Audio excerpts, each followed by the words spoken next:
Je suis Brianna Miller, âgée de 28 ans, et je me tiens devant le lieu du mariage de ma sœur Heather, le cœur tambourinant contre mes côtes. Il y a 10 ans, ma famille m'a renié le vilain petit canard qui les embarrassait à chaque tournant. Ils ne s'attendaient jamais à me revoir, et certainement pas en tant que la femme que je suis aujourd'hui. Le visage de ma sœur quand elle m'a aperçu de l'autre côté de la pièce. Inestimable. Son nouveau mari n'avait aucune idée de qui j'étais, ce qui a rendu ce qui a suivi encore plus doux.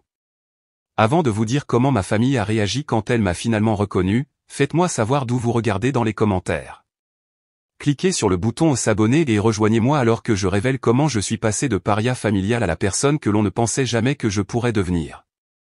Grandir à Greenwich, dans le Connecticut, avait une signification particulière. Cela signifiait la richesse, le statut social et, surtout pour mes parents, les apparences. Notre maison de style colonial, avec sa pelouse impeccable et sa parfaite clôture blanche à piquets, reflétait ce que mes parents voulaient que notre famille soit, sans défaut. Ma mère, Catherine Miller, était la mondaine par excellence, toujours vêtue de vêtements de créateur, ses cheveux blonds parfaitement coiffés, son sourire travaillé à la perfection pour les réceptions au country club. Mon père, Richard Miller, était un banquier d'investissement éminent dont la plus grande fierté semblait être les relations qu'il entretenait et l'impression que sa famille faisait sur les autres. Puis il y avait nous les enfants, ma sœur aînée, Heather, et moi. Dès le début, le contraste entre nous était frappant et ne passait jamais inaperçu. Heather était dotée de la beauté naturelle de notre mère, grande, mince, avec de longs cheveux blonds et des yeux bleus vifs qui charmaient tous ceux qu'elle rencontrait. Elle était la fille parfaite à tous égards, reine du bal, élève modèle, capitaine de l'équipe de tennis. Quand Heather entrait dans une pièce, les gens la remarquaient. Mes parents rayonnaient de fierté chaque fois qu'elle accomplissait quoi que ce soit, de la victoire à la foire scientifique à l'invitation au bal de fin d'année par le quarterback. Moi, en revanche, j'étais la déception. Alors que Heather s'épanouissait, je souffrais d'une acné sévère qui couvrait mes joues et mon front, d'un appareil dentaire métallique qui me rendait gêné de sourire, et de 20 kilos en trop qui me faisaient me cacher dans des vêtements amples. Mes cheveux châtains ternes ne semblaient jamais bien se coiffer, et mes lunettes glissaient constamment sur mon nez. Lors des réunions de famille, les proches s'extasiaient devant Heather, puis se tournaient vers moi avec ce regard de pitié qui disait tout sans un mot.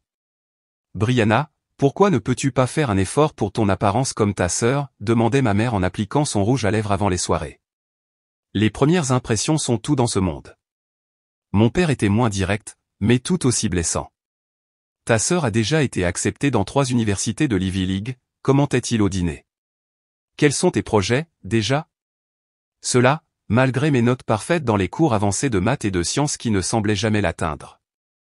Les comparaisons constantes étaient incessantes. « Regarde la façon dont Heather se tient, disait ma mère, ou remarque comment tout le monde gravite autour de ta sœur. C'est de l'intelligence sociale. » Le message était clair, il me manquait des qualités qui comptaient pour eux. Il y avait de rares moments de normalité ou de brefs aperçus de ce qu'une famille de soutien pouvait être, quand mon père nous a appris à nager toutes les deux un été, me guidant patiemment à travers ma peur de l'eau profonde, ou les matins de Noël quand le statut et les apparences s'effaçaient temporairement à l'arrière-plan.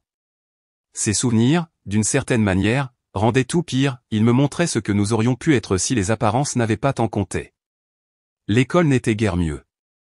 Alors que Heather se faisait des amis sans effort, je me retrouvais à manger seul le déjeuner, enfoui dans des livres sur la programmation informatique et la technologie. Quelque chose dans le codage me parlait. Dans ce monde, ce qui importait était votre compétence et votre logique, pas votre apparence ni le statut de votre famille. J'ai commencé à apprendre à coder seul à l'âge de 14 ans, créant des jeux et des sites web simples dans ma chambre pendant qu'Heather organisait des soirées pyjama en bas. Personne ne se soucie des ordinateurs, Brianna, a dit un jour ma mère, me trouvant penché sur mon ordinateur portable à minuit. Tu devrais te concentrer sur tes compétences sociales. C'est ce qui te fera avancer dans la vie. La seule personne qui me voyait différemment était ma grand-mère, Eleanor. Contrairement à mes parents, grand-mère Eleanor privilégiait la substance au style. Lors des visites estivales à sa modeste maison dans le Vermont, je pouvais respirer. Elle écoutait mes explications enthousiastes sur mes projets de codage avec un intérêt sincère. « Tu as un esprit brillant, Brianna » m'a-t-elle dit un jour, sa main ridée serrant la mienne. Certaines personnes ne le verront pas parce qu'elles sont aveuglées par les apparences, mais ne doute jamais de ta valeur. Ces étés avec grand-mère Eleanor étaient comme de l'oxygène, me soutenant à travers l'étouffement de la vie à la maison. Elle me montrait de vieilles photographies d'elle jeune femme banale selon les normes conventionnelles, mais avec une intelligence féroce dans ses yeux. La beauté s'estompe, disait-elle, mais la brillance ne fait que se renforcer avec le temps. Je m'accrochais à ces mots lors des dîners de famille, quand la conversation tournait autour de la dernière réussite de Heather ou d'un conseil beauté, ma présence étant à peine reconnue. Je me suis retiré davantage dans mon monde du codage, trouvant du réconfort dans un endroit où je pouvais créer quelque chose de précieux quelle que soit mon apparence. Je ne savais pas alors à quel point les paroles de ma grand-mère seraient prophétiques, ni à quel point ma vie était sur le point de changer radicalement. Le lycée fut l'endroit où le contraste entre Heather et moi devint un canyon trop large pour être traversé.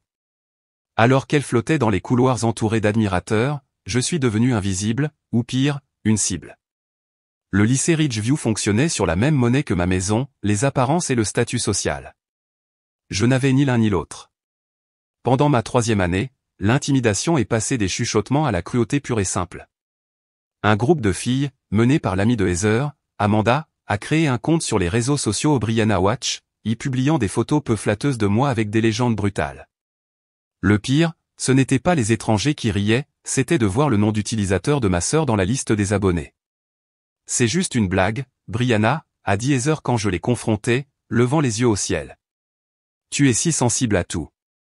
Peut-être que si tu faisais un effort avec ton apparence, les gens te traiteraient différemment. Ces mots faisaient parfaitement écho à ceux de notre mère. Je me suis demandé si elle le réalisait seulement. Le summum de l'humiliation est survenu lors de la fête de remise des diplômes de Heather. Mes parents avaient transformé notre jardin en un espace de célébration digne d'un magazine, avec des guirlandes lumineuses, un traiteur et même un petit orchestre.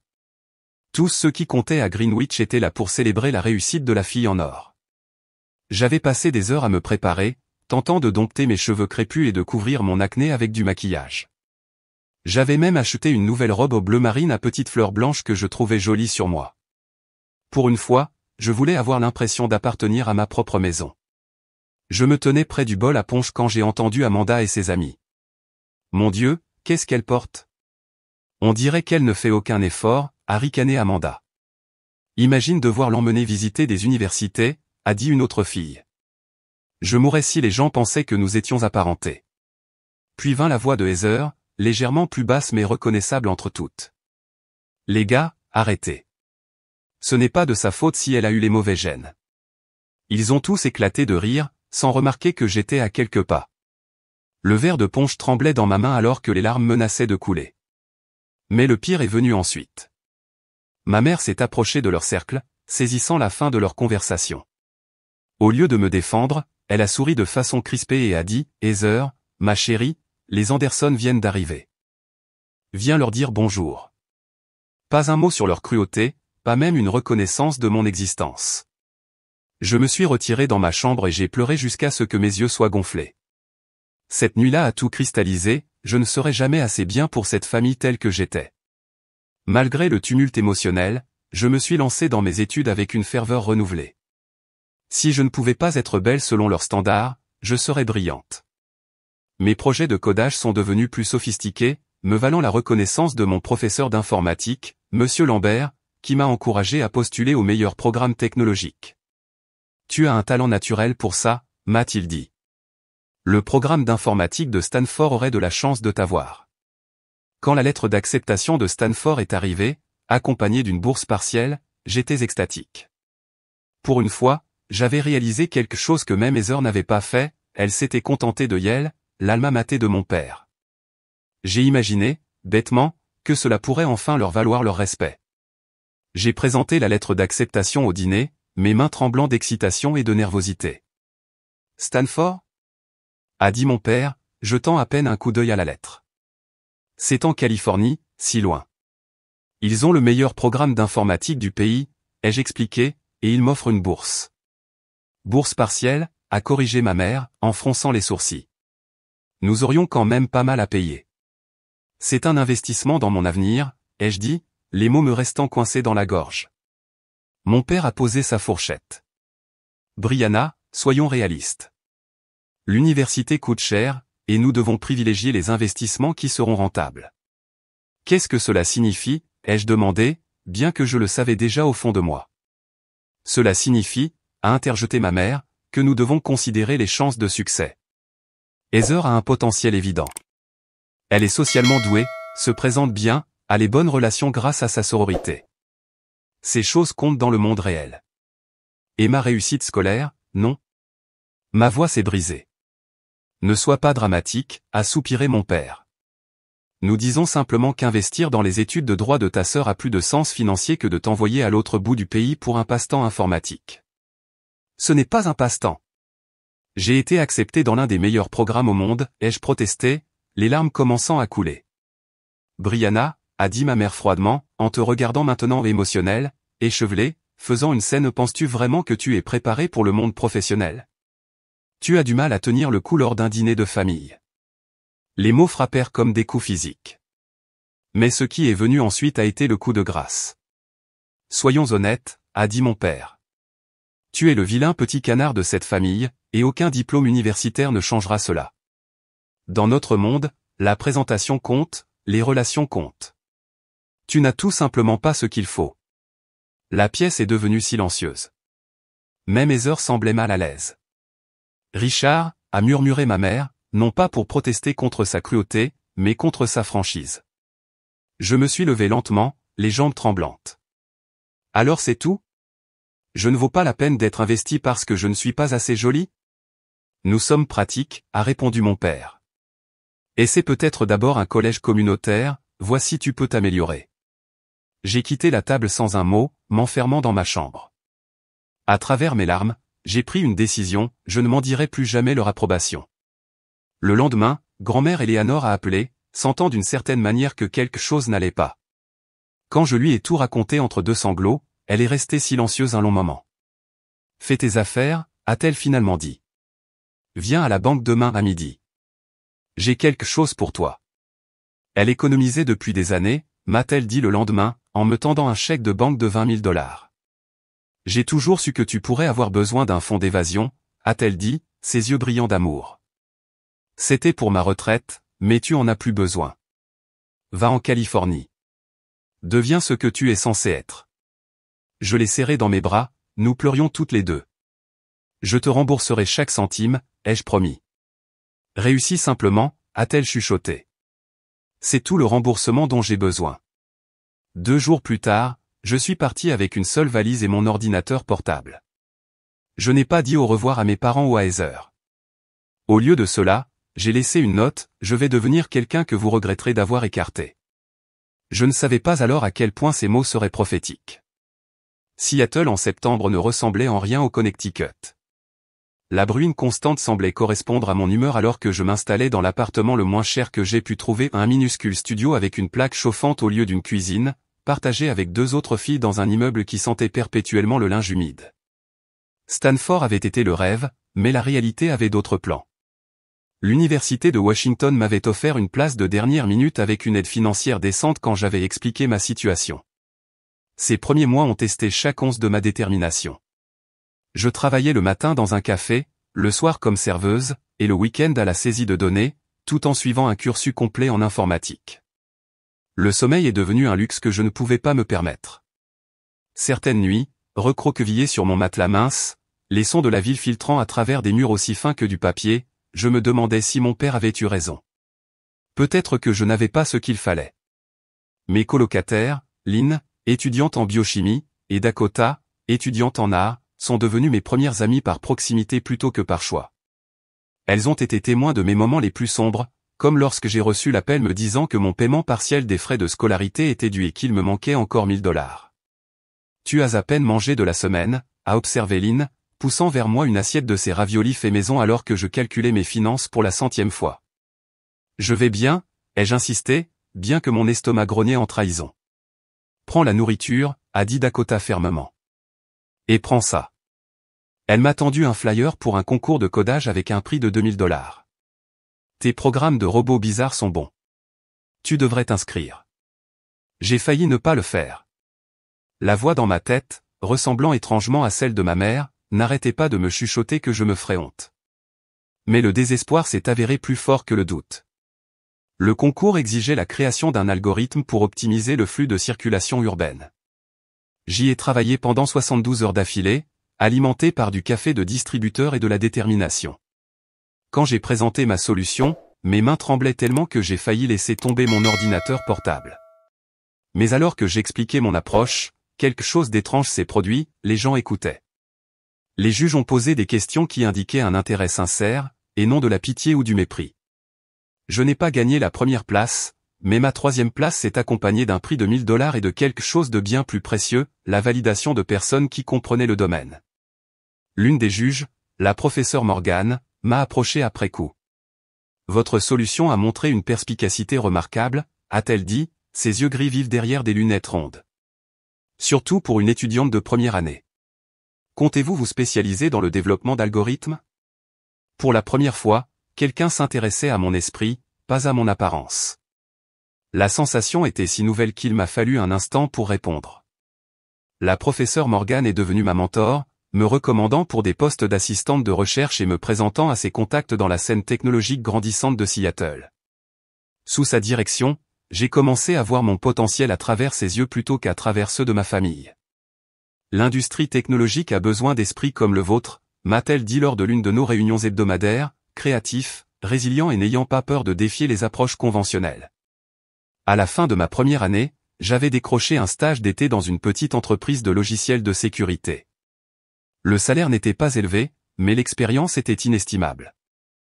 Je me sentais grandir, non seulement en tant que programmeuse, mais aussi en tant que personne. Pour la première fois, j'étais dans un environnement où mon apparence était sans importance comparée à ce que je pouvais créer. Mon cercle social s'est élargi progressivement, me présentant des personnes qui privilégiaient le fond à la forme. Mon groupe d'études au Eden, Zoé et Marcus est devenu de véritables amis qui ne m'ont jamais fait me sentir gêné par mon apparence ou mon origine. Avec eux, je pouvais simplement être Brianna, la magicienne du code, et non Brianna, la déception familiale. Tu penses différemment de quiconque j'ai jamais rencontré, m'a dit un jour Eden alors que nous nous attaquions à un devoir particulièrement difficile. C'est comme si ton cerveau trouvait des chemins que le reste d'entre nous ne voit même pas. Les changements physiques sont venus lentement, presque sans que je les remarque. Le stress constant qui avait exacerbé mon acné a commencé à s'atténuer à mesure que je trouvais ma place. Marcher partout parce que je ne pouvais pas me permettre le but à tonifier mon corps naturellement. Un jour, Dakota a insisté pour me couper les cheveux, transformant ma tignasse rebelle en un carré élégant qui convenait vraiment à la forme de mon visage. Tu vois, a-t-elle dit, me faisant tourner vers le miroir. Tu te cachais derrière tous ces cheveux. Je me reconnaissais à peine, non pas parce que j'étais soudainement devenue belle selon les standards conventionnels, mais parce que la confiance avait commencé à illuminer mes traits de l'intérieur. Pendant ma troisième année, j'ai rencontré Jordan lors d'un hackathon. Grand, avec des yeux marron doux et un rire facile, il fut la première personne à faire battre mon cœur pour des raisons n'ayant rien à voir avec l'anxiété. Notre relation s'est développée lentement, bâtie sur le respect mutuel et des intérêts partagés. J'aime la façon dont ton esprit fonctionne, m'a-t-il dit lors de notre troisième rendez-vous, glissant une mèche de cheveux derrière mon oreille avec une douceur qui m'a fait frissonner. Tu vois des solutions là où d'autres voient des obstacles. La première fois que nous nous sommes embrassés, debout sur le toit de son immeuble avec la ligne d'horizon de Seattle scintillant autour de nous, j'ai ressenti une guérison dont je ne savais pas que j'avais besoin. Voici quelqu'un qui me voyait vraiment, et aimait ce qu'il voyait. Ma remise de diplôme s'est faite avec les plus grands honneurs et de multiples offres d'emploi. La professeure Morgan rayonnait comme une parente fière alors que je traversais la scène. Mes colocataires ont applaudi assez fort pour compenser l'absence de ma famille. J'avais réussi à transformer de la fille qui ne valait pas la peine d'être investie en une femme avec un avenir suffisamment brillant pour nécessiter des lunettes de soleil, comme Dakota l'a plaisanté. La seule ombre au tableau de cette nouvelle vie fut une nouvelle de la voisine de ma grand-mère, Eleanor était décédée paisiblement dans son sommeil. La femme qui avait cru en moi quand personne d'autre ne l'avait fait n'avait pas vécu pour voir mon succès. J'ai pleuré pendant des jours, le chagrin se mêlant à la culpabilité de ne pas l'avoir visitée plus souvent. Elle le savait, m'a réconforté Jordan. Les gens qui nous aiment de cette façon le savent toujours. Ce qui m'a piqué presque autant que sa perte, c'est de découvrir que personne dans ma famille n'avait pensé à me contacter. J'ai appris sa mort par un message Facebook de sa voisine, et non de mes parents ou de ma sœur, la preuve finale, si j'en avais besoin, que j'avais été véritablement effacé du récit familial. Alors que je me tenais en toge et toque, diplôme en main, j'ai fait une promesse silencieuse à ma grand-mère, son investissement en moi continuerait de croître. Ce n'était que le début. Ma carrière a commencé chez Vertex Security, une entreprise de cybersécurité de taille moyenne à Seattle. J'ai commencé comme développeuse junior, un petit rouage dans une grande machine, mais j'étais déterminé à avoir un impact. L'industrie technologique, ai-je rapidement découvert, pouvait être aussi axée sur l'apparence que la société de Greenwich, mais avec des critères différents. Ici, les femmes étaient souvent jugées non pas sur leur beauté, mais sur leur conformité aux stéréotypes du programmeur. Mon sexe faisait de moi une exception, ma pensée innovante faisait de moi une menace pour certains. Votre approche est intéressante, mais inutilement complexe, a commenté un développeur senior nommé Greg lors de ma première revue de code, bien que ma solution fût plus efficace que l'approche standard. C'est devenu une habitude, mes idées rejetées, mes contributions minimisées. Au lieu de me retirer, j'ai puisé dans la résilience de ma grand-mère. J'ai tout documenté, construit des cas de tests irréprochables et laissé les résultats parler d'eux-mêmes. Après 6 mois, j'ai identifié une vulnérabilité critique dans notre produit phare lors d'un audit de sécurité interne. Cela pourrait potentiellement exposer des données clients, ai-je expliqué lors de la réunion d'équipe, présentant mes découvertes méthodiquement. J'ai développé un correctif qui y remédie sans compromettre les performances. La pièce est devenue silencieuse. La CTO, Rachel Chin, m'a étudié avec un intérêt renouvelé. Implémentez-le, a-t-elle simplement dit. Et je veux que vous fassiez partie de l'équipe d'audit de sécurité à l'avenir. Ce moment a marqué un tournant. Sous le mentorat de Rachel, j'ai prospéré. Elle m'a enseigné non seulement des compétences techniques, mais aussi comment naviguer dans la politique d'entreprise, des leçons que l'éducation sociale de ma famille n'aurait jamais pu me donner. Dans cette industrie, vous ferez toujours face à de la résistance, m'a-t-elle dit un matin autour d'un café. Certains parce que vous êtes jeune, certains parce que vous êtes une femme. Votre travail n'est pas de les mettre à l'aise. C'est d'être si bonne qu'ils ne peuvent pas vous ignorer. Dès ma 2e année, je dirigeais une petite équipe développant de nouveaux protocoles de sécurité. À la 3e, j'avais été promu 2 fois et j'avais acquis une réputation d'étoile montante dans la communauté technologique de Seattle. Mon salaire avait suffisamment augmenté pour me permettre un appartement confortable avec vue sur le Puget Sound, un monde loin de mon premier studio exigu. Puis vint la percée qui allait tout changer. En travaillant sur la récupération de rançongiciels pour un client, j'ai identifié des schémas qui m'ont amené à développer un nouvel algorithme de détection prédictive des menaces. Ce qui avait commencé comme une solution spécifique a évolué vers une approche révolutionnaire de la cybersécurité, capable d'identifier des attaques potentielles avant même que les systèmes traditionnels ne reconnaissent une menace. Ce n'est pas seulement une amélioration, a dit Rachel après avoir examiné mon travail. C'est un changement de paradigme. Vertex voulait intégrer mon algorithme dans ses produits existants, m'offrant un bonus et une promotion.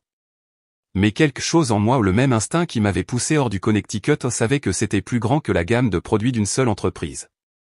Avec la bénédiction réticente de Rachel et le soutien enthousiaste de Jordan, j'ai pris le plus grand risque de ma vie, j'ai quitté Vertex pour fonder Sentinel Shield, ma propre start-up de cybersécurité construite autour de mon cadre de sécurité prédictif. Les premiers jours furent terrifiants.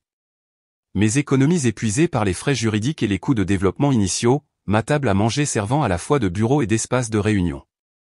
Jordan, désormais designer UX, a contribué d'innombrables heures à la conception de l'interface utilisateur. Mon ancienne colocataire Lynn m'a présenté à son cousin, un capital risqueur spécialisé dans les startups technologiques.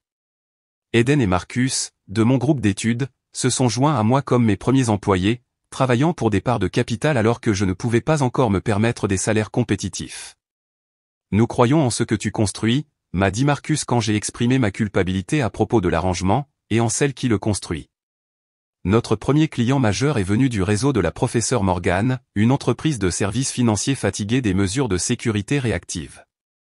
Leur adoption de notre plateforme a conduit à d'autres, chaque succès renforçant notre réputation. En 18 mois, Sentinel Shield était passé d'un concept à une entreprise de 20 employés et un véritable bureau. Les publications technologiques ont commencé à le remarquer. Nouvelle frontière de la sécurité, comment Brianna Miller révolutionne la cyberdéfense, lisez le titre d'un article de magazine spécialisé. L'article incluait une photographie professionnelle de moi, l'air confiant dans un blazer, debout devant un mur de moniteur, un monde loin de la jeune fille insécure que ma famille avait rejetée. Le matin de la publication de l'article, j'ai reçu un email d'une cousine éloignée. J'ai vu ton article dans Tech Innovator. C'est vraiment toi?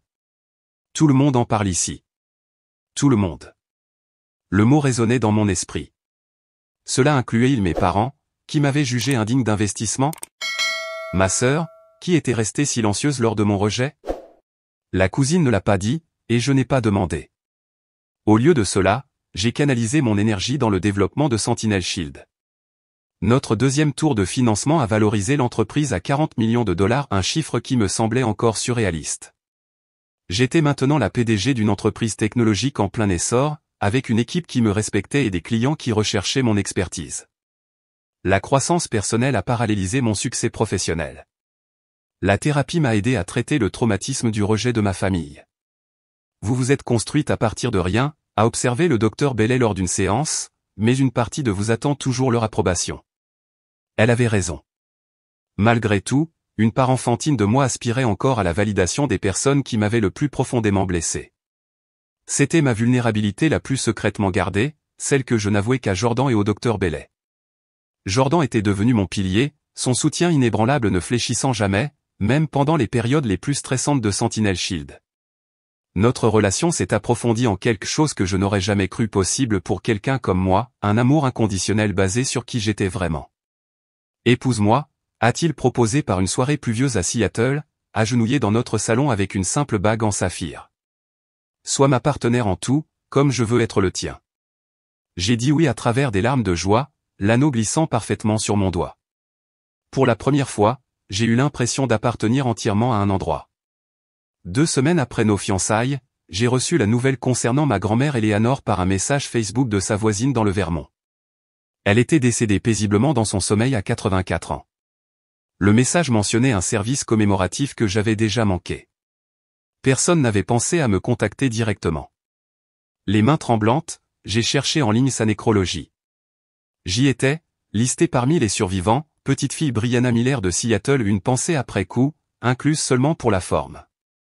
Ce qui m'a le plus frappé, c'est d'apprendre que ma famille s'était réunie sans aucune tentative de m'inclure dans les adieux à ma propre grand-mère.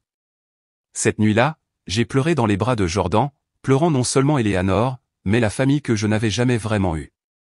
C'était la seule qui croyait en moi, ai-je sangloté, et je n'ai même pas pu lui dire au revoir. Alors vis d'une manière qui honore sa foi en toi, a dit Jordan doucement. C'est le meilleur des adieux. J'ai pris ces paroles à cœur, en créant la bourse Eleanor Miller pour les jeunes femmes poursuivant des études en informatique, ma façon de prolonger la bouée de sauvetage qu'elle m'avait autrefois offerte. La vie s'est installée dans un rythme épanouissant de travail que j'aimais et de relations qui me nourrissaient. J'avais créé une famille de cœur composée d'amis et de collègues qui m'appréciaient pour exactement qui j'étais.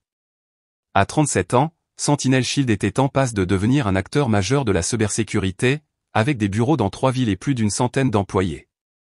J'avais tout ce que j'avais toujours voulu, sauf une clôture avec le passé qui hantait encore parfois mes rêves. Puis l'élégante enveloppe crème est arrivée, portant une adresse d'expéditeur de Greenwich, Connecticut. L'invitation est restée sur ma table basse pendant 3 jours avant que je ne puisse me résoudre à l'ouvrir. Son papier crème épais et son gaufrage doré criaient les vieilles richesses, le monde que j'avais laissé derrière moi. Finalement, un dimanche matin pluvieux, avec Jordan à mes côtés pour un soutien moral, j'ai glissé mon doigt sous le seau. Avec leur famille, Heather Ann Miller et Andrew James Thornton III demandent l'honneur de votre présence à la cérémonie de leur mariage. Ma sœur se mariait, et d'une manière ou d'une autre, après 10 ans de silence, j'avais été incluse dans la liste des invités. Ça va, a demandé Jordan, sa main chaude sur mon épaule alors que je fixais la calligraphie élaborée. Je ne sais pas, ai-je répondu honnêtement. L'invitation ressemblait à un lien surréaliste avec une vie que j'avais presque réussi à me convaincre d'avoir été un mauvais rêve. Pourquoi maintenant? Après tout ce temps, cette question m'a hanté les jours suivants. J'ai apporté l'invitation à ma séance de thérapie suivante avec le docteur Bellet, la plaçant sur la petite table entre nous comme une preuve dans un procès. Que signifie pour vous le fait qu'il vous ait contacté maintenant, a-t-elle demandé, sa voix calme me ramenant au centre comme toujours. C'est justement ça, je ne sais pas s'il tente vraiment la main, ou si c'est une sorte d'obligation ou peut-être que la famille du marié a insisté pour inviter tous les parents. J'ai passé mes doigts dans mes cheveux, un geste qui était devenu mon signe d'anxiété profonde. Ou peut-être ont-ils entendu parler de mon succès, et soudain je suis digne d'être reconnu. Le docteur Bellet s'est légèrement penché en avant. Que signifierait pour vous d'y assister? Je ne m'étais pas autorisé à envisager pleinement cette possibilité. Une clôture, peut-être? Ou la réouverture d'anciennes plaies? Honnêtement, je ne peux pas décider ce qui est le plus probable. Nous avons passé l'heure à examiner mes options sous tous les angles. À la fin, je n'avais toujours pas pris de décision, mais j'avais de la clarté sur les facteurs qui devaient la guider. Souvenez-vous, a dit le docteur Bailey alors que notre séance se terminait, assister ou ne pas assister sont deux choix valides. L'important est que vous preniez la décision à partir d'un lieu de force, et non de la perspective de cette jeune femme blessée de 18 ans. Jordan, comme toujours, a offert son soutien inconditionnel. Quoi que tu décides, je suis avec toi, a-t-il promis ce soir-là au dîner. Si tu veux y aller, je serai à tes côtés. Si tu veux l'ignorer complètement, je t'aiderai à brûler l'invitation de manière spectaculaire. Cela m'a fait rire, relâchant une partie de la tension qui s'était nouée dans ma poitrine. Je pense que je dois d'abord en parler à quelqu'un d'autre. Le lendemain matin, j'ai appelé Megan et James, les amis qui étaient devenus mes frères et sœurs de cœur au fil des ans. Ils sont arrivés à mon appartement ce soir-là avec du vin et une farouche protectivité. Absolument pas, a immédiatement déclaré Megan. Ces gens t'ont rejeté. Ils ne méritent pas ta présence à leur petit mariage de société parfait. James était plus mesuré. Que veux-tu, Brie? Pas ce que tu penses devoir vouloir, ou ce qui ferait la meilleure déclaration, mais au fond de toi, qu'est-ce qui te semble juste? Sa question a percé le bruit dans ma tête. Je veux arrêter de me poser des questions. Je veux les regarder dans les yeux en tant que personne que je suis devenue, non pas pour leur validation, mais pour mon propre sentiment d'accomplissement. Alors vas-y, a-t-il dit simplement. Mais vas-y à tes conditions. Ma curiosité l'a emporté. Cette nuit-là, après le départ de Megan et James, je me suis retrouvé à chercher en ligne des informations sur le fiancé de Heather. Andrew James Thornton III s'est avéré être l'héritier de Thornton Technologies, l'une des plus grandes entreprises de gestion de données de la côte est. Son père siégeait au conseil d'administration de plusieurs entreprises technologiques. Le lien avec mon secteur ne pouvait être une coïncidence. Penses-tu que c'est pour ça qu'ils m'ont invité? Ai-je demandé à Jordan alors que nous étions couchés, mon ordinateur portable illuminant nos visages avec le profil LinkedIn d'Andrew. À cause de potentielles connexions d'affaires? Jordan a réfléchi. C'est possible. Mais la raison importe-t-elle vraiment? Tu y irais pour toi, pas pour eux. Il avait raison, comme d'habitude. Le pourquoi de l'invitation était moins important que ce que le fait d'y assister pourrait apporter à ma propre guérison. Pourtant, j'hésitais. La pensée de faire face à mes parents après tout ce temps m'envoyait des vagues d'anxiété. Je pouvais presque entendre la voix critique de ma mère, voir le regard dédaigneux de mon père. Agirait-il comme si rien ne s'était passé? Essaierait-il de s'attribuer le mérite de mon succès? Ou pire, ne verrait-il encore que la fille maladroite et peu attrayante qu'ils avaient rejetée? La date limite de réponse approchait à grands pas. J'ai rédigé et supprimé une douzaine de réponses, incapable de m'engager dans un sens ou dans l'autre. Puis, 2 semaines avant la date finale de réponse, un message est apparu dans mon email professionnel, celui listé sur le site web de Sentinel Shield, pas mon contact personnel. Brianna, j'espère que ce message te parviendra. C'est Heather. S'il te plaît, viens à mon mariage. Il y a tant de choses que je veux te dire. Appelle-moi si tu es prête à parler avant cela. Son numéro de téléphone suivait. Aucune explication pour 10 ans de silence, aucune reconnaissance que tendre la main après une décennie de silence pourrait nécessiter une explication. Juste une requête. Ou était-ce une exigence de ma présence?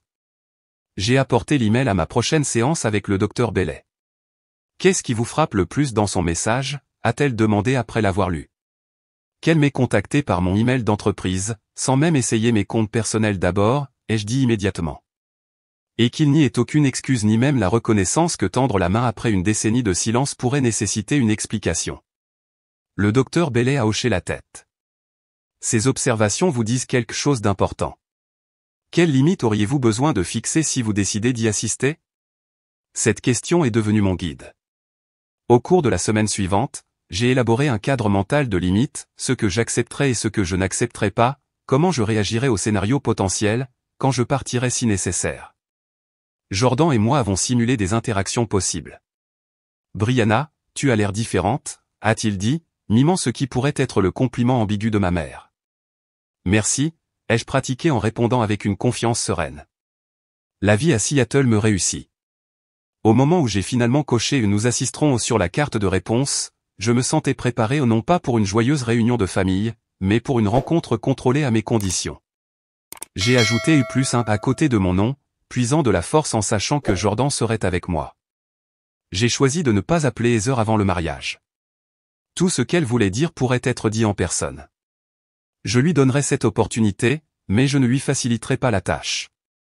À mesure que la date du mariage approchait, je me suis préparé méticuleusement, choisissant une robe qui me donnait un sentiment de puissance, une soie vert émeraude profond qui complétait ma posture désormais confiante et les mèches de mes cheveux coiffés.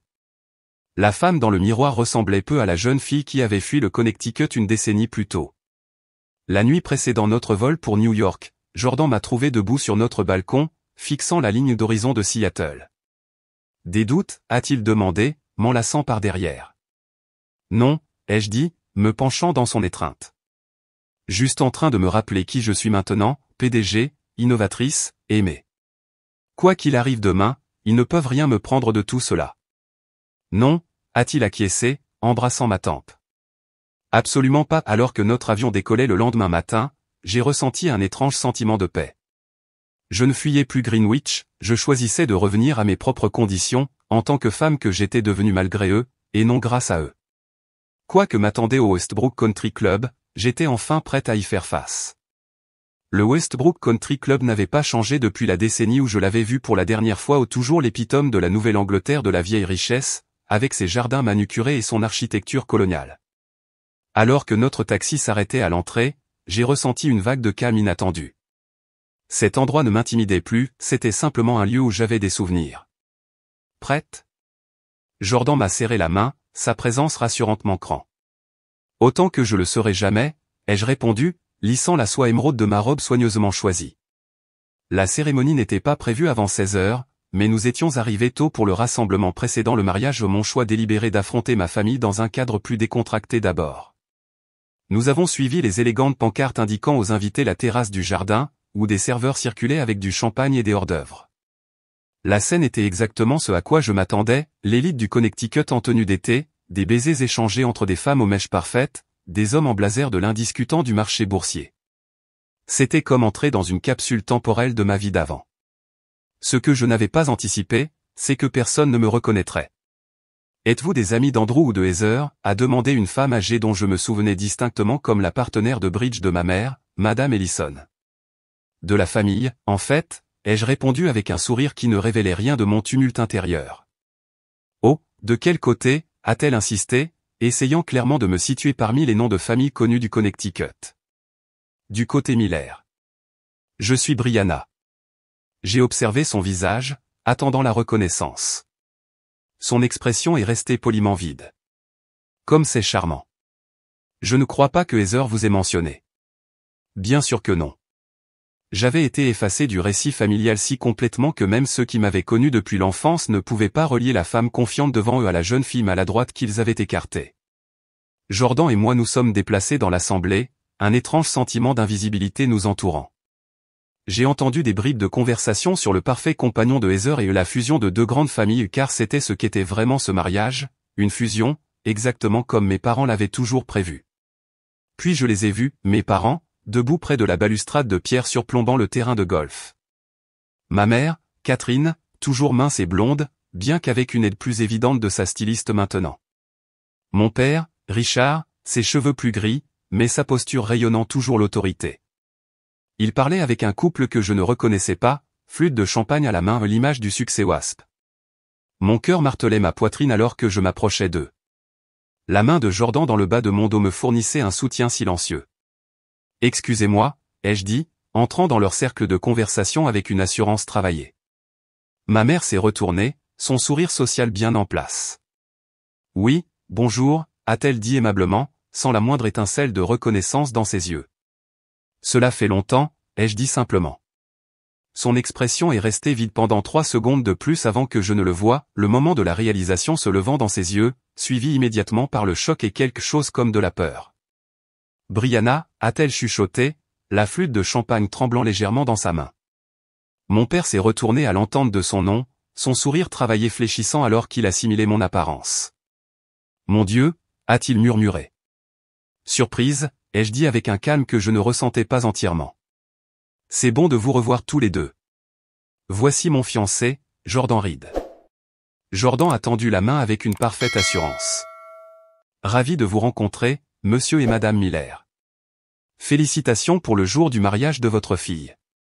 Ma mère avait suffisamment récupéré pour lui serrer la main automatiquement, l'éducation sociale primant sur le choc. Merci, a-t-elle réussi à dire. Si vous voulez bien nous excuser, j'ai besoin d'un mot en privé avec Brianna. Le couple avec qui il parlait a échangé des regards curieux mais s'est éloigné avec tact. Mon père avait l'air d'avoir vu un fantôme. Qu'est-ce que tu fais ici, a sifflé ma mère une fois que les autres étaient hors de portée de voix. J'ai été invité, ai-je répondu simplement, sortant l'invitation de Heather de ma pochette comme preuve. Une belle surprise après 10 ans de silence, mais j'ai pensé qu'il serait impoli de refuser. Tu as l'air différente, a dit mon père, ses yeux me balayant comme s'il essayait de concilier la femme devant lui avec la fille qu'il avait rejetée. 10 ans, ça fait ça, ai-je répondu. Tout comme construire une vie réussie à ses propres conditions. Les yeux de ma mère ont balayé nerveusement l'assemblée. Ce n'est ni le moment ni l'endroit pour quoi que ce soit. Le jour du mariage de Heather devrait être parfait. Je ne pourrais être plus d'accord, ai-je dit avec une aisance travaillée. Je suis simplement ici en tant qu'invité pour célébrer le mariage de ma sœur, rien de plus, rien de moins. Brianna, a commencé mon père, retrouvant son calme d'homme d'affaires. Peut-être devrions-nous en discuter en privé où il n'y a rien à discuter, ai-je interrompu doucement. Le moment pour cette conversation était il y a 10 ans. Aujourd'hui, je ne suis qu'une invitée au mariage. J'ai pris le bras de Jordan. Si vous voulez bien nous excuser, nous devrions nous mêler à la foule avant la cérémonie. Alors que nous nous éloignions, je sentais leurs yeux me transpercer le dos. Le premier obstacle était franchi. Je les avais affrontés sans m'effondrer, sans chercher leur approbation, sans m'excuser de mon existence. Le nœud d'anxiété dans ma poitrine a commencé à se dénouer. Tu étais magnifique, a chuchoté Jordan. La cérémonie elle-même était d'une perfection prévisible, des roses blanches partout, un quatuor à cordes jouant des morceaux classiques, Heather resplendissante dans une robe de créateur qui coûtait probablement plus que ma première année d'université. J'ai regardé depuis les rangées du milieu, choisissant délibérément de ne pas m'asseoir dans la section réservée à la famille malgré mon droit technique d'y être. Heather était toujours belle, plus raffinée maintenant, avec cette légère dureté autour des yeux qui venait d'années passées dans des cercles sociaux compétitifs. Elle ne m'a pas vu pendant la cérémonie, son attention étant entièrement portée sur son futur mari diplômé de Princeton. La réception s'est tenue dans la grande salle de bal du club, transformée en un conte de fées de cristal et de fleurs. Jordan et moi avons trouvé notre table attribuée loin des tables de la famille, ai-je noté sans surprise, et avons engagé la conversation avec les cousins éloignés d'Andrew, qui semblait assez agréable. Je revenais des toilettes quand cela s'est produit, le moment où je me suis retrouvé face à face avec ma sœur pour la première fois en une décennie. Elle était seule dans le couloir, retournant vers la réception. Son pas a chancelé quand elle m'a vu, son visage parfaitement maquillé affichant un choc qu'elle ne pouvait cacher. « Brianna » a-t-elle chuchoté comme si elle voyait une apparition. « Bonjour, Heather » ai-je dit calmement. « Félicitations. » C'était une belle cérémonie. Elle m'a regardé, absorbant mon apparence, mon assurance, la femme confiante qui ressemblait peu à la sœur qu'elle avait vue la dernière fois. « Tu es venue » a-t-elle finalement dit. « Je n'étais pas sûr que tu viendrais. Ton invitation était inattendue. » Quelque chose a jailli dans ses yeux, de la culpabilité, peut-être, ou de l'embarras. « Tu es magnifique » a-t-elle dit, changeant de sujet à la manière typique de Heather. Vraiment transformée. La vie a cette façon de faire, ai-je répondu, surtout quand tu es forcé de la construire entièrement par toi-même. Elle a légèrement tressailli à cela. Brianna, je te voilà, chérie. Un bel homme en smoking parfaitement ajusté s'est approché, posant sa main sur la taille de Heather. Andrew Thornton III, le marié lui-même. Ta mère te cherche. Quelque chose à propos des photos avec tes grands-parents. Il m'a remarqué alors, offrant un sourire poli. Bonjour. Andrew, voici Heather a commencé, mais j'ai tendu la main en premier. Brianna Miller. C'est un plaisir de vous rencontrer, Andrew. La cérémonie était charmante. Il m'a serré la main chaleureusement. Merci. Vous connaissez Heather ? A-t-il demandé avec une curiosité sincère. La question est restée en suspens entre nous, lourde de sous-entendus. Les yeux de Heather se sont légèrement écarquillés ou une supplication silencieuse que je ne pouvais pas tout à fait interpréter.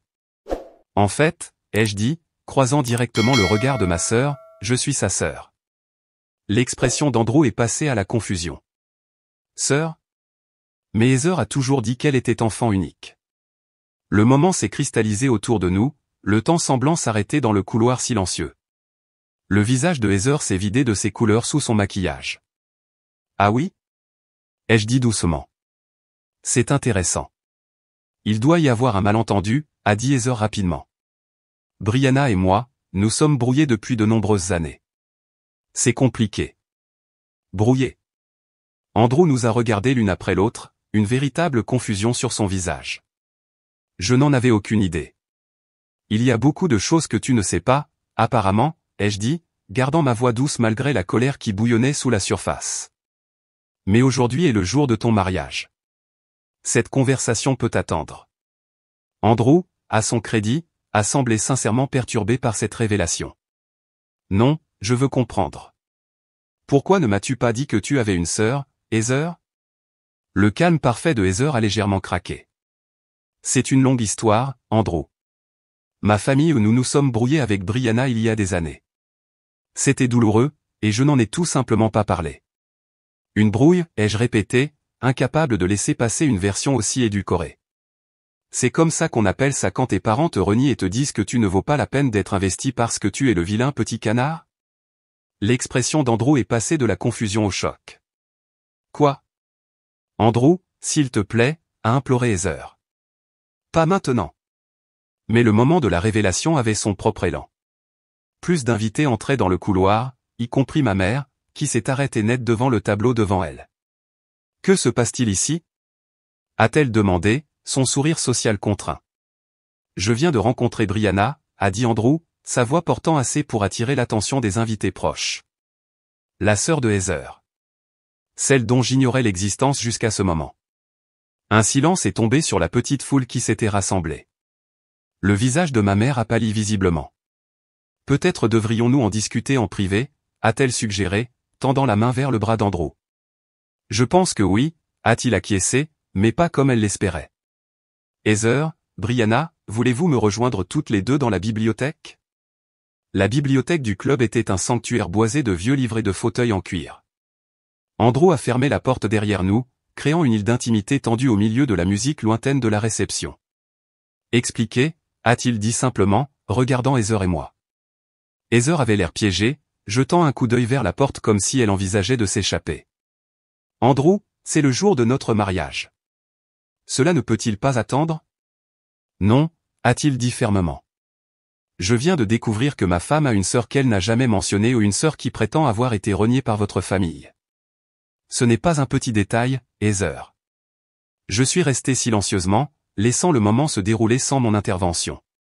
Cette confrontation n'était pas de mon fait. Ce n'était pas comme ça, a finalement dit Heather, d'une voix faible. Brianna est partie. Elle a choisi de couper les ponts avec nous après avoir été dite que je ne valais pas la peine d'être investi, ai-je ajouté calmement. Après des années à être comparée à toi et jugée insuffisante. Après avoir été moquée pour mon apparence et mes centres d'intérêt au lieu d'être soutenue. Ce n'est pas juste, a protesté Heather. Tu es toujours si sensible à tout. Étais-je sensible à t'entendre rire avec tes amis de la malchance d'avoir une sœur comme moi, ai-je demandé. Étais-je sensible au fait que papa m'appelle le vilain petit canard de la famille? Ou au fait que maman suggère un collège communautaire parce que mon acceptation à Stanford ne valait pas l'investissement? L'expression d'Andrew s'est assombrie à chaque question. Est-ce vrai, Heather? Elle ne pouvait pas croiser son regard. Tu ne comprends pas comment c'était. Brianna était différente. Difficile. Elle ne s'intégrait pas parce que je ne répondais pas à tes critères de beauté, ai-je demandé doucement. Parce que j'étais intéressé par l'informatique au lieu de l'ascension sociale? Parce que tu rendais tout si difficile, a éclaté Heather, des années de justification défensive éclatant. Tu aurais pu faire plus d'efforts pour t'intégrer, pour être comme nous. Au lieu de cela, tu nous as toutes jugées pour nous soucier des apparences et des relations tout en bénéficiant du privilège qu'elles procuraient. J'avais 18 ans, Heather. Une enfant cherchant l'amour et le soutien de ma famille. Et maintenant, regarde-toi, a-t-elle dit, désignant mon apparence soignée. Tu as manifestement fini par comprendre. Tu as réussi, tu es belle selon les standards conventionnels maintenant. Tu n'avais pas besoin de nous après tout. Ce n'est pas la question, a interjeté Andrew, la voix tendue d'une colère contenue. La question est que tu m'as menti par omission, mais quand même un mensonge sur quelque chose de fondamental, ta propre sœur. La porte s'est ouverte alors, mon père entrant avec un sourire artificiel qui n'atteignait pas ses yeux. Tout va bien ici? Les invités demandent les mariés. Non, Richard, tout ne va pas bien, a dit Andrew, utilisant le prénom de mon père avec une nouvelle froideur. Je viens d'apprendre des choses dérangeantes sur la façon dont votre famille fonctionne. La façade de mon père a glissé un instant avant qu'il ne se reprenne. Les affaires de famille peuvent être complexes, Andrew, mais aujourd'hui il s'agit de célébrer votre union avec Heather, pas de relancer de vieilles querelles. C'est ce que vous appelez renier votre fille ou une vieille querelle, a demandé Andrew. La porte de la bibliothèque s'est rouverte, révélant cette fois Jordan et le père d'Andrew, James Thornton II, un homme distingué aux cheveux argentés et aux yeux perspicaces. Tout va bien, mon fils? A demandé l'aîné Thornton, absorbant la scène tendue. En fait, non, a répondu Andrew. Je viens de découvrir que ma femme a une sœur qu'elle n'a jamais mentionnée, Brianna Miller. Apparemment, la famille l'a reniée il y a des années. Les sourcils de James Thornton se sont légèrement levés. Brianna Miller, de Sentinel Shield? La question est restée en suspens un instant avant que je ne réponde. Oui, c'est moi. La reconnaissance s'est levée dans ses yeux. Vos algorithmes de sécurité prédictive révolutionnent l'industrie. Nous avons suivi les progrès de votre entreprise avec grand intérêt. L'expression de mon père est passée de dédaigneuse à calculatrice si rapidement que cela aurait été comique dans un autre contexte. Brianna s'est plutôt bien débrouillée, a-t-il dit, comme s'il m'avait toujours soutenu. Sans aucune aide de votre part, a fait remarquer Jordan, parlant pour la première fois depuis son entrée. En fait, malgré votre entrave active. Jeune homme, vous ne comprenez pas les dynamiques familiales, a commencé mon père. Je comprends la décence humaine, a interrompu Jordan, et d'après ce que Brianna a partagé et ce dont je suis témoin maintenant, cela semble faire défaut dans votre famille. La tension dans la pièce était assez épaisse pour être coupée au couteau. James Thornton a regardé entre son fils et les Miller avec une préoccupation croissante. Andrew, a-t-il dit prudemment, il y a 200 invités qui attendent.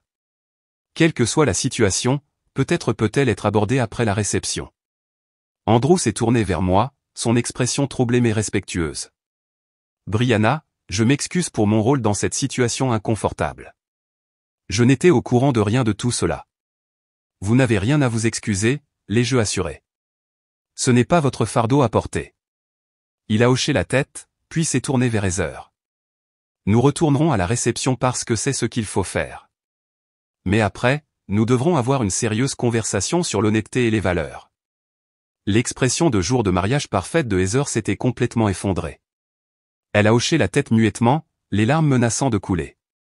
Alors que tout le monde se préparait à retourner à la réception, ma mère m'a approché, sa voix basse. Était-ce ton plan depuis le début ou de ruiner le jour du mariage de Heather avec de l'histoire ancienne? J'ai soutenu son regard fermement. Non, maman. Je suis venu parce que j'y étais invité, contre mon meilleur jugement. La vérité qui éclate n'est pas de ma faute. C'est la conséquence d'années de mensonges et d'effacement. Tu as changé, a-t-elle dit, ses yeux m'évaluant de cette manière calculatrice dont je me souvenais si bien.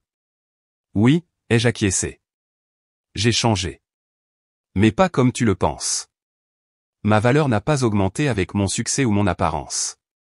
Elle était toujours là. Tu ne pouvais juste pas la voir. Jordan et moi sommes retournés à la réception, où nous sommes restés 1 heure de plus assez longtemps pour être polis, mais pas trop longtemps pour prolonger le malaise. Alors que nous nous préparions à partir, Heather m'a trouvé près du vestiaire. Tu ne pouvais pas juste me laisser avoir cette journée, n'est-ce pas? A-t-elle demandé, la voix tremblante d'émotion. Je ne suis pas venu pour perturber ton mariage, Heather. Je suis venu parce qu'après 10 ans, je pensais qu'il y avait peut-être une chance de réconciliation. J'aurais dû m'en douter. Alors c'est ma faute aussi, comme tout l'a toujours été. Non, ai-je dit doucement, mais ce n'est pas la mienne non plus. La vérité allait toujours finir par éclater. Je suis désolé que cela se soit produit aujourd'hui, mais je n'ai pas orchestré ce moment. Elle est restée silencieuse un instant, la vulnérabilité perçant sa façade de mariée parfaite. Il est tellement en colère contre moi, a-t-elle chuchoté. Il valorise l'honnêteté. Ce n'est pas un défaut de caractère. Que se passe-t-il maintenant, a-t-elle demandé, ressemblant soudain à la petite sœur que j'avais autrefois connue. Cela dépend de toi, ai-je dit. Et de s'il reste quelque chose de réel entre nous à sauver. Je lui ai tendu ma carte de visite avec mon numéro personnel écrit au dos. Si tu veux parler, vraiment parler, appelle-moi. Mais seulement si tu es prête à être honnête sur le passé. Alors que Jordan et moi quittions le Westbrook Country Club, je me sentais plus légère d'une certaine manière, comme si mettre la vérité à l'air libre avait libéré un poids que j'avais porté pendant une décennie. Reste à voir si quelque chose résulterait de cette confrontation. Mais pour la première fois, j'avais affronté ma famille à mes propres conditions, non pas comme le vilain petit canard rejeté, mais comme la femme que j'avais lutté pour devenir. Notre chambre d'hôtel ressemblait à un sanctuaire après l'intensité émotionnelle du mariage. J'ai enlevé mes talons et me suis effondré sur le lit, épuisé mentalement et physiquement. Tu as été incroyable aujourd'hui, a dit Jordan, desserrant sa cravate. Comment te sens-tu? J'ai fixé le plafond, faisant l'inventaire de mes émotions. Étrangement paisible, ai-je finalement répondu. Pas la clôture que j'attendais, mais une sorte de libération. Comme si j'avais retenu mon souffle pendant 10 ans et que j'avais enfin expiré. Cette nuit-là, j'ai dormi plus profondément que je ne l'avais fait depuis des semaines, comme si affronter mon passé avait apaisé une partie agitée de mon subconscient. Nous avons pris l'avion pour Seattle le lendemain matin, retournant à nos vies normales. Du moins, c'est ce que je pensais. 3 jours après le mariage, mon téléphone a sonné avec un numéro inconnu du Connecticut. J'ai répondu avec prudence. Brianna, c'est Heather. Sa voix semblait plus petite que dans mes souvenirs, manquant de la confiance qui avait toujours été sa marque de fabrique. Bonjour, Heather, ai-je répondu, gardant mon ton neutre. Pouvons-nous parler? Vraiment parler, comme tu l'as dit? La vulnérabilité dans sa voix m'a surprise. Ainsi commença une série de conversations qui reconstruisirent progressivement le pont entre nous non pas pour revenir à ce qu'il avait été dans l'enfance, mais pour quelque chose de nouveau et de prudemment authentique. Heather a révélé que sa vie parfaite avait sa propre prison d'attente et d'apparence. Andrew avait insisté sur une thérapie de couple après la révélation du mariage, la forçant à affronter des vérités qu'elle avait passé des années à éviter. J'étais jalouse de toi, a-t-elle admis lors de notre 3e appel, la confession étant clairement difficile pour elle. Tout le monde pensait que j'avais tout parce que j'étais jolie et populaire, mais toi, tu avais cet esprit brillant et cette force intérieure. Tu n'avais pas besoin de leur approbation comme moi. J'aurais échangé mon esprit brillant contre leur amour en un clin d'œil à l'époque, lui ai-je dit honnêtement. Je sais que c'est une partie de ce avec quoi je dois vivre maintenant. Andrew, il s'est avéré, avait été élevé avec des valeurs très différentes de celles des Miller, malgré son milieu socio-économique similaire. Ses parents avaient mis l'accent sur l'intégrité et la réussite personnelle plutôt que sur les apparences. La révélation sur la façon dont les Miller m'avaient traité avait ébranlé sa foi en la famille dans laquelle il s'était marié. Mes parents étaient une autre histoire. Ma mère a appelé une fois, son approche typiquement stratégique. Ton père et moi avons réfléchi, a-t-elle commencé sans préambule. Nous devrions dîner la prochaine fois que tu seras dans le Connecticut. Ton entreprise s'est fait un nom. Est-ce pour cela que tu veux renouer, maman? Parce que j'ai réussi maintenant, ai-je demandé directement. La pause avant sa réponse m'a tout dit. Nous sommes fiers de ce que tu as accompli, a-t-elle dit, évitant la question. Je ne suis pas intéressé par une relation basée sur ce que j'ai accompli plutôt que sur qui je suis, lui ai-je dit. Si vous voulez faire partie de ma vie, vous devez reconnaître ce qui s'est passé et assumer votre part de responsabilité. Le passé est le passé, Brianna. S'attarder sur de vieilles blessures est improductif. La responsabilité n'est pas de s'attarder. C'est le fondement de toute relation saine. Nous avons atteint une impasse là. Mon père n'a jamais appelé du tout, bien que j'ai entendu par Heather qu'il suivait les actions de Sentinel Shield avec un grand intérêt. J'ai établi des limites claires avec mes 2 parents, je n'entrerai en contact avec eux que dans la mesure où ils respecteraient mes conditions. Cela signifiait un contact limité avec ma mère et pratiquement aucun avec mon père, qui ne pouvait se résoudre à reconnaître une quelconque faute. Pendant ce temps, Sentinel Shield a continué de prospérer. Notre plateforme de sécurité s'est étendue sur les marchés internationaux, et les leaders de l'industrie ont commencé à citer mes algorithmes comme la nouvelle norme d'or. L'entreprise a grandi pour atteindre plus de 200 employés, avec des bureaux à Seattle, Boston et Londres. Le succès professionnel était gratifiant, mais la croissance personnelle de l'année écoulée semblait encore plus significative. En travaillant avec le Dr Bailey, j'ai finalement intériorisé la vérité qu'il m'avait fallu si longtemps pour comprendre, ma valeur n'avait jamais dépendu de l'approbation de ma famille ou de mon apparence physique. Elle avait toujours été en moi, attendant d'être reconnue et nourrie. 6 mois après le mariage, j'ai créé la fondation Eleanor Miller, dédiée au soutien des jeunes femmes poursuivant des carrières dans les domaines des STEM, sciences, technologie, ingénierie, mathématiques. La fondation offrait non seulement une aide financière, mais aussi du mentorat et un soutien émotionnel, la combinaison que j'aurais aimé avoir à 18 ans. Ta grand-mère serait si fière, a dit Jordan lors de l'événement de lancement de la fondation, me serrant la main alors que je me préparais à m'adresser à la foule de donateurs et de boursiers de première année. En regardant ces jeunes femmes qui me rappelaient tant mon moi plus jeune, brillantes, passionnées, certaines luttant encore avec la confiance, j'ai senti la présence de ma grand-mère fortement. Le succès ne se mesure pas à votre apparence ou à l'approbation des autres, leur ai-je dit pendant mon discours.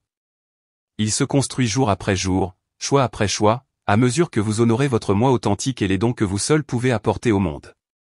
1 an après ce mariage fatidique, Heather est venue me rendre visite à Seattle, seule son premier voyage sans Andrew ou la bulle protectrice de la famille. Nous avons marché le long du front de mer, l'espace entre nous rempli d'années de vérités inexprimées, maintenant prudemment exprimées. J'essaie de comprendre qui je suis en dehors d'être la jolie ou la fille parfaite, a-t-elle avoué. C'est terrifiant. Tu as eu une décennie de pratique à être ton moi authentique. Je ne fais que commencer. Il n'est jamais trop tard pour commencer, lui ai-je dit. Le plus difficile est de faire ce premier pas loin des attentes des autres. Notre relation ne serait jamais la fraternité simple des rêves d'enfance, mais elle avait évolué en quelque chose d'honnête, un lien entre 2 femmes adultes avec une histoire partagée et des chemins séparés, trouvant un terrain d'entente dans leur parcours imparfait. Mon cheminement de membre rejeté de la famille à femme assurée n'avait pas suivi une trajectoire de conte de fées. Il n'y a pas eu de moment où mes parents ont soudainement reconnu leurs erreurs et m'ont étreinte à bras ouverts, la vraie vie offre rarement des résolutions aussi nettes. Au lieu de cela, j'avais trouvé quelque chose de plus précieux, la capacité de définir la famille à mes propres conditions, de créer des liens basés sur le respect mutuel et une acceptation authentique. La petite fille qui avait autrefois désespérément cherché l'approbation de ses parents comprenait maintenant que l'approbation la plus importante avait toujours été la sienne. La femme qui avait fui le Connecticut avec rien d'autre qu'une valise et de la détermination avait construit non seulement une entreprise prospère, mais une vie significative remplie de personnes qui valorisaient son être complet. Tu sais ce que j'ai réalisé, ai-je dit à Jordan un soir alors que nous étions assis sur notre balcon, regardant le coucher de soleil peindre la ligne d'horizon de Seattle en or et rose. Pendant des années, j'ai attendu qu'il réalise qu'il s'était trompé à mon sujet, qu'il valide que j'étais digne après tout. Mais ce n'était jamais le but. Quel était le but, a-t-il demandé, sincèrement curieux. Que je n'avais jamais eu besoin de leur validation en premier lieu. Ma valeur n'était pas quelque chose qu'ils pouvaient donner ou prendre. Elle était toujours la mienne. J'avais juste besoin de la revendiquer pour moi-même. En repensant au long chemin parcouru depuis ce douloureux dîner de famille il y a 10 ans jusqu'à la vie que j'avais construite, j'ai ressenti une profonde gratitude pour chaque difficulté qui m'avait façonné. Chaque rejet m'avait poussé vers l'autonomie, chaque obstacle avait construit la résilience, chaque moment de solitude m'avait appris à créer de véritables liens. La véritable transformation n'avait pas été d'un vilain petit canard à une entrepreneur prospère, elle avait été d'une fille qui mesurait sa valeur à travers les yeux des autres à une femme qui reconnaissait sa valeur intrinsèque et vivait en conséquence. Je pense souvent à ce moment dans le couloir du country club quand Andrew a demandé « Vous la connaissez ?» et que j'ai répondu « Je suis sa sœur ». La simple vérité avait du pouvoir, non pas parce qu'elle a perturbé la journée parfaite de Heather, mais parce qu'elle a affirmé ma place légitime dans ma propre histoire, une place que personne ne pouvait effacer ou nier plus longtemps. Qu'est-ce qui définit la famille? Est-ce le sang, le lien, l'histoire partagée? Ou est-ce quelque chose de plus profond, le choix de voir et d'honorer l'authenticité de chacun? J'ai appris que c'était le dernier. Ma famille choisie au Jordan, mes amis, mentors et collègues qui m'ont soutenu incarnent ce que la famille devrait être. Et si les parents de sang veulent faire partie de ce cercle, ils sont les bienvenus, mais seulement s'ils peuvent y participer avec la même authenticité et le même respect.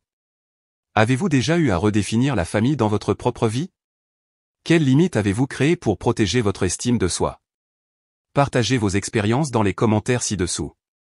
Et si cette histoire a résonné en vous, N'hésitez pas à cliquer sur le bouton d'abonnement pour rejoindre notre communauté d'âmes résilientes construisant des vies à leurs propres conditions. N'oubliez pas, votre valeur n'est pas déterminée par ceux qui n'ont pas pu la voir, elle est affirmée par votre courage de vivre authentiquement malgré eux. Merci de m'avoir accompagné dans ce voyage, et jusqu'à la prochaine fois, gardez la tête haute et sachez que vous êtes suffisant, exactement tel que vous êtes.